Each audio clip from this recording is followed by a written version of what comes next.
بسم اللہ الرحمن الرحیم نحمدہ نصلی علی رسولہ الکریم اما بعد۔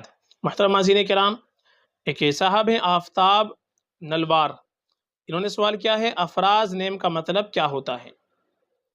دیکھیے، جو افراز آپ نے لفظ پوچھا ہے یہ فارسی زبان کا لفظ ہے، اور فارسی زبان کے اندر افراز کے معنی آتے ہیں بلندی، اونچائی، قابل ستائش، قابل تعریف۔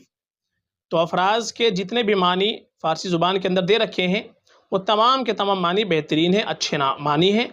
تو ان تمام معنی کے اعتبار سے افراز نام رکھنا چاہے یہ نام بالکل ہم رکھ سکتے ہیں، معنی کے اعتبار سے اچھا ہے، معنی میں کوئی خرابی نہیں ہے، یہ نام رکھا جا سکتا ہے۔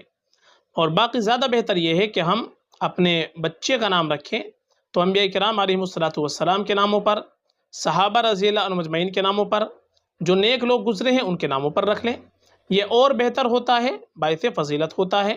اور معنی کے اعتبار سے اچھا نام ہونا چاہیے۔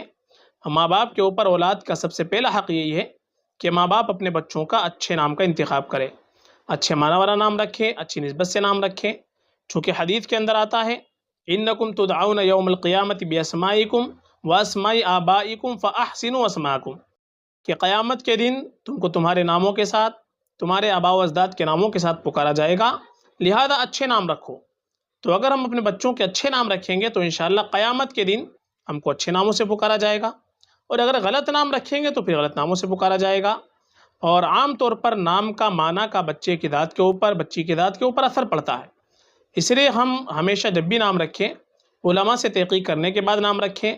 کوئی بھی نام ہم ڈائریکٹ گوگل سے دیکھ کر کے نہ رکھیں، پہلے تحقیق کر لیں اس کے معنی اچھے بھی ہیں یا نہیں ہیں، تحقیق کرنے کے بعد ہی ہم نام رکھیں۔